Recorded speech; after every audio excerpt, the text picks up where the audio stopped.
اما بعد فاعوذ باللہ من الشیطان الرجیم بسم اللہ الرحمن الرحیم قل ان کنتم تحبون اللہ فاتبعونی یحببکم اللہ ویغفر لکم ذنوبکم واللہ غفور رحیم آمنت باللہ صدق اللہ العظیم ان اللہ وملائکتہ یصلون علی النبی یا ایھا الذین آمنوا صلوا علیہ وسلموا تسلیما۔ تمام حضرات بآواز درود پاک اللہم صلی علی سیدنا مولانا محمد وعلی سیدنا واصحاب سیدنا مولانا محمد وبارک وسلم علیہ۔ الصلاۃ والسلام علیک یا سیدی یا رسول اللہ، الصلاۃ والسلام علیک یا سیدی یا حبیب اللہ۔ جسے چاہا در پہ بلا لیا، جسے چاہا اپنا بنا لیا، جسے بڑے کرم کے ہیں فیصلے، یہ بڑے نصیب کی بات ہے۔ حمد و صلاۃ تو بعد میرے نہایتی واجب الاحترام سامعین زیت شاہ، السلام علیکم ورحمۃ اللہ وبرکاتہ۔ دوستان گرامی قدر، آج کی یہ پروقار محفل اصال ثواب کے حوالے سے انعقاد پذیر ہے۔ دعا گو ہوں کہ مولا کریم بھائی عابد کے، بھائی مشتاق کے جتنے عزیز و اقارب خصوصاً دادا دادی دنیا سے رخصت فرمائے، رب تعالیٰ انہیں اپنے جواہر رحمت میں جگہ عطا فرمائے، جنت الفردوس میں اعلیٰ مقام عطا۔ دوستان گرامی قدر، یہ اصال ثواب کرنا، یہ محفل سجانا، یہ تو قرآن اور حدیث کے اندر موجود ہے، لیکن ابتدا کے اندر جو میں نے آیت کریمہ تلاوت کی کہ بندہ مومن رب کی بارگاہ میں کب محبوب بنتا ہے، کب اس کی محبت وہ کمال کی محبت بنتی ہے۔ قرآن کے اندر رب تعالیٰ نے فرمایا قل ان کنتم تحبون اللہ فاتبعونی، کہ حبیب فرما دیجئے کہ ان کنتم تحبون اللہ، کہ اگر لوگ مجھ سے محبت کرنا چاہتے ہیں، لوگ مجھ سے محبت کا ارادہ رکھتے ہیں، فاتبعونی، تو اے حبیب انہیں جا کے کہہ دو کہ فاتبعونی، وہ آپ کی پیروی کریں، یحببکم اللہ، میں رب تعالیٰ انہیں معاف فرما دوں گا، ان سے محبت کروں گا، ویغفر لکم ذنوبکم، اور ان کی خطاؤں کو معاف فرما دوں گا۔ تو احباب ذی وقار، یہ محبت رب کی کہاں سے ملے گی؟ آج وہ معزز و محترم عظمت و شان والی رات آ رہی ہے۔ اس رات کے حوالے سے چند چیزیں آپ کے گوش گزار کروں گا کہ اگر اس رات کے اندر ہم نے رب کو راضی کر لیا تو پورا سال رب کی رضا ہمارے حصے کے اندر رہے گی۔ حدیث پاک کے اندر موجود ہے کہ 15 شعبان کی رات امام الانبیاء نے فرمایا کہ یہ ایسی رات ہے کہ اس رات کے اندر تمام دنیا عالم کے اندر جتنے لوگ موجود ہیں، تمام کے اعمال نامے رب کی بارگاہ میں پیش کیے جاتے ہیں، اور پھر ایک نیا رجسٹر، ایک نئی فائل پھر فرشتوں کو ملتی ہے کہ جاؤ پھر ان لوگوں کے اعمال نامے اگلے سال کے لکھنا شروع کرو۔ حدیث پاک کے اندر امام الانبیاء نے اس رات کی فضیلت کے بارے میں فرمایا کہ اس رات کو جو بندہ مومن رب کی بارگاہ میں نوافل ادا کرتا ہے، تسبیح و تحلیل بیان کرتا ہے، قرآن کی تلاوت کرتا ہے، اور رات کو رب کی رضا کے لیے گزار دیتا ہے، صبح روزہ رکھتا ہے، امام الانبیاء نے فرمایا کہ جس وقت وہ روزہ افطار کرتا ہے، رب تعالیٰ اسے دنیا و مافیا سے زیادہ نعمتیں عطا فرماتا ہے اور اس کے تمام گناہ معاف فرما دیتا ہے۔ تو احباب ذی وقار، یہ رات ایسی رات ہے کہ اس رات کے اندر آپ نوافل ادا کر کے، اس رات کے اندر صلاۃ و تسبیح پڑھ کے، قرآن کی تلاوت کر کے، ہر ذکر جو قرآن نے فرمایا کر کے رب کو راضی کر سکتے ہیں۔ کہ قرآن فرماتا ہے کہ الذین یذکرون اللہ قیاما وقعودا وعلی جنوبہم، کہ رب کی بارگاہ کے اندر جو لوگ ذکر کرتے ہیں اس کو یاد کرتے ہیں، چاہے وہ کھڑے ہو کر، وہ قعوداً بیٹھ کر، وعلیٰ جنوبہم یا بستر کے اوپر لیٹ کر کوئی تسبیح پڑھ رہا ہے، وہ بھی رب کا ذکر کر رہا ہے۔ حدیث پاک کے اندر مطلقاً ذکر ہے، امام الانبیاء نے فرمایا کہ مطلقاً ذکر ہے کہ رب کو یاد کرو، رب سے مغفرت کی دعا کرو، رب تمہاری دعا قبول فرمائے گا، چاہے وہ نوافل کی صورت کے اندر، چاہے وہ تسبیح کی صورت کے اندر، چاہے وہ قرآن کی تلاوت کی صورت کے اندر آپ عبادت کریں، وہ عبادت آپ کی رب کی بارگاہ کے اندر بڑی قبول عبادت ہوگی۔ اور امام الانبیاء نے فرمایا کہ جب فرشتے وہ رجسٹر لے کر آتے ہیں، مفہوم یہ ہے کہ وہ فرشتے جب ابتدا کے اندر آپ کی نیکی لکھیں گے تو باری تعالیٰ جو ہے آپ کا پہلا کام، سال کا پہلا کام آپ نے اچھا کیا تو باری تعالیٰ آنے والے سال کے اندر، آنے والے دنوں کے اندر آپ کے لیے آسانیاں پیدا فرما دیں گا۔ اور 15 شعبان کی رات کو اصالے ثواب کرنا، قبرستان جانا، یہ حدیث پاک سے ثابت ہے۔ حضرت عائشہ صدیقہ رضی اللہ تعالیٰ عنہ آپ فرماتی ہیں کہ امام الانبیاء میرے حجرہ مبارک کے اندر موجود تھے، رات کا عالم ہوا، 15 شعبان کی رات تھی، اچانک میں نے دیکھا کہ امام الانبیاء اپنے بستر سے اٹھے، بیت کی طرف چلے، میں نے سوچا کہ کسی حاجت کے لیے جا رہے ہیں، چند منٹ گزر گئے، میں نے دیکھا کہ امام الانبیاء واپس نہیں آئے، میں اٹھی، میں نے گھر کے ارد گرد، حجرے کے ارد گرد دیکھا امام الانبیاء موجود نہیں ہیں، اچانک دیکھتی ہوں کہ امام الانبیاء جنت البقیع کے اندر موجود ہے۔ میں وہاں پہنچ گئی، میں نے دیکھا کہ امام الانبیاء ایک قبر کے اوپر کھڑے ہو کر ہاتھوں کو بلند کر کے رب کی بارگاہ کے اندر مغفرت کی دعا کر رہے ہیں قبر والوں کے۔ میں خاموش رہی، جب امام الانبیاء نے دعا کو ختم کیا، اپنے ہاتھ مبارک چہرے پر پھیرے، میں نے پوچھا یا رسول اللہ اچانک آپ یہاں تشریف لے آئے؟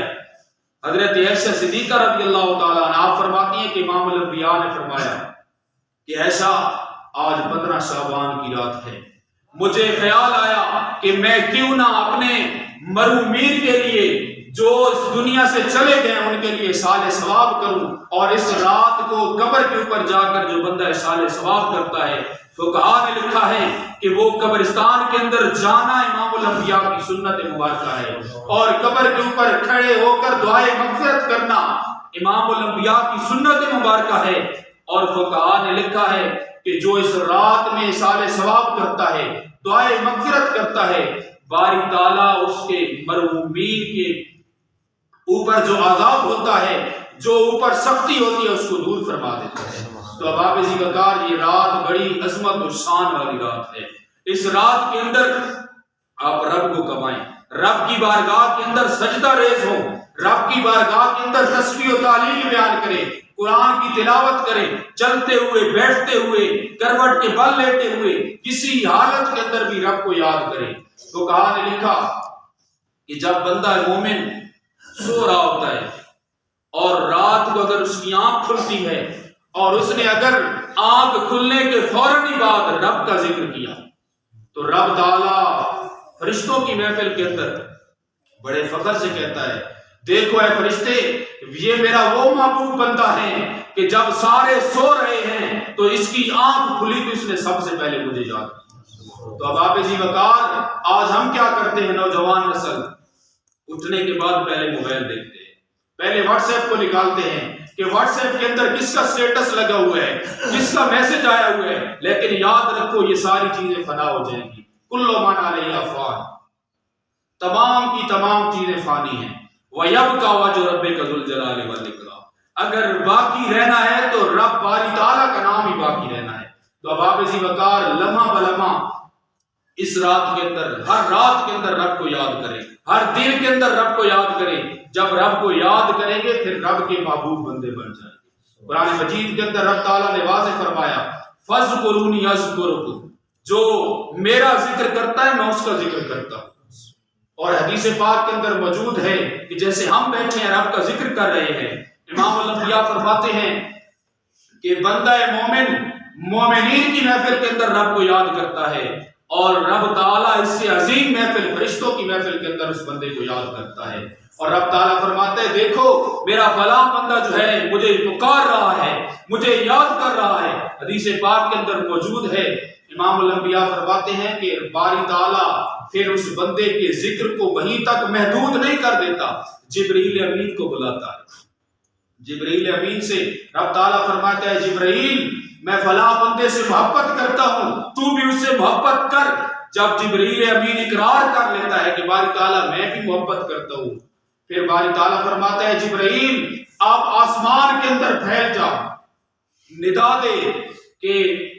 فلاں بندے سے رب محبت کرتا ہے، میں جبرائیل امین محبت کرتا ہوں، اے آسمان والوں تم بھی اس سے محبت کرو۔ حدیث کے اندر موجود ہے کہ جب وہ اعلان کر کے جبرائیل واپس آتا ہے، پھر باری تعالیٰ فرماتا ہے جبرائیل امین اب جا، اب زمین کے کونے کونے کے اندر، چپے چپے کے اندر جا کر اعلان کر دے کہ فلاں بندے سے رب محبت کرتا ہے، میں جبرائیل امین محبت کرتا ہوں، آسمان والے محبت کرتے ہیں، اے زمین والوں تم بھی محبت کرو۔ اور وہ بندہ پھر یا تو گولڑا شریف کا پیر بن جاتا ہے، یا کیا ہے پپلا شریف کا پیر بن جاتا ہے، یا سیال شریف کا پیر بن جاتا ہے۔ آج تک آپ نے یا کسی نے نہیں سنا کہ کسی پیر نے لاؤڈ اسپیکر کے اوپر کھڑے ہو کے کہا ہو کہ آؤ میرے مرید ہو جاؤ، آؤ مجھ سے ملنے آؤ، آؤ میرے ہاتھ چومو۔ نہیں، جو اللہ کا بندہ ہوتا ہے رب تعالیٰ خود لوگوں کو اس کی طرف قائل کرتا ہے، لوگ خود اس کی طرف جاتے ہیں، لوگ خود اس کی بارگاہ میں جاتے ہیں اور اس سے التجائے کرتے ہیں۔ اور قرآن کے اندر واضح موجود ہے کہ یا ایھا الذین آمنوا اتقوا اللہ وابتغوا الیہ الوسیلہ، اے ایمان والو اللہ سے ڈرو اور وسیلہ تلاش کرو۔ یہ جو نیک بندے ہوتے ہیں یہ وسیلہ ہیں، یہ رب تک پہنچنے کا وسیلہ ہیں کہ رب کی بارگاہ کے اندر ان کا مقام ہوتا ہے، اور رب کی بارگاہ کے اندر جن کا مقام ہوتا ہے وہ بندہ جب دعا کرتا ہے کسی کے لیے تو رب تعالیٰ اس کی دعا کو قبول فرما لیتا ہے۔ تو احباب ذی وقار ہم سب ولی ہیں، ولی کا معنی ہوتا ہے دوست، اور دوست ہم بھی رب کے دوست ہیں۔ حدیث پاک کے اندر موجود ہے القاسب حبیب اللہ، ہاتھ سے کمانے والا اللہ کا دوست ہے۔ اور ہم کیسے دوست ہیں کہ اگر ہم رب سے محبت کا اقرار کر رہے ہیں تو ہماری نس نس کے اندر، ہمارے عمل کے اندر رب کی محبت نظر آنی چاہیے، پھر ہم بھی رب کے دوست ہیں۔ کیونکہ جو بھی بندہ ہے مومن ہے وہ رب کا دوست ہے، رب کو پیارا ہے کہ رب تعالیٰ 70 ماؤں سے بڑھ کر ایک انسان سے پیار کرتا ہے۔ اور حدیث پاک کے اندر موجود ہے کہ بندہ مومن سے جب رب تعالیٰ 70 ماؤں سے بڑھ کر پیار کرتا ہے تو اس انسان کو فقہاء نے لکھا کہ سوچنا چاہیے کہ ایک ماں کی محبت پوری دنیا کی محبت اکٹھی کر لے تو ماں کی محبت زیادہ ہے، اور پھر اس محبت کو 70 گنا لے لے تو وہ رب تعالیٰ بندے سے محبت کر رہا ہے۔ تو احباب ذی وقار وہ رب ہے جس نے آج ہمیں سب کچھ عطا کیا۔ رب تعالیٰ کی نعمتوں کے اوپر ہم شکر ادا کریں، لئن شکرتم لازیدنکم، اگر ہم رب کا شکر ادا کریں گے رب تعالیٰ ہمیں اور زیادہ دے گا۔ وَلَئِن كَفَرْتُمْ إِنَّ عَذَابِي لَشَدِيدٌ، جب ہم ناشکری کی طرف جائیں گے تو رب تعالیٰ کا جو عذاب ہے وہ بہت ہی سخت ہے۔ تو احباب ذی وقار ہر لمحہ ہر گھڑی یہ سوچنا چاہیے، غور و فکر کرنا چاہیے کہ رب تعالیٰ نے یہ وقت دیا، اس وقت کو میں نے کیسے گزارنا ہے۔ ہم کیا ہے کہ اگر نعرہ لگاتے ہیں رب کی بارگاہ میں کہ نعرہ تکبیر اللہ اکبر، لیکن اس نعرے کو اپنی زندگی کے اندر لے کر آئیں، پھر ہم اس کائنات کے اندر رب سے بڑھ کر کسی کو نہ سمجھیں۔ پھر کیا ہے کہ نعرے رسالت لگاتے ہیں کہ غلامی رسول میں موت بھی قبول ہے، تو میں اکثر کہتا ہوں کہ موت تو قبول ہے لیکن نماز قبول نہیں ہے، موت تو قبول ہے لیکن اچھے کام کرنے قبول نہیں ہے، موت تو قبول ہے لیکن روزہ قبول نہیں ہے۔ تو احباب ذی وقار بات لمبی ہو جائے گی کہ جو بندے اس طرح کرتے ہیں، یعنی صرف نعرہ لگایا اور عمل نہ کیا، ان کے بارے میں حدیث کے اندر واضح موجود ہے کہ وہ عملی منافق ہیں۔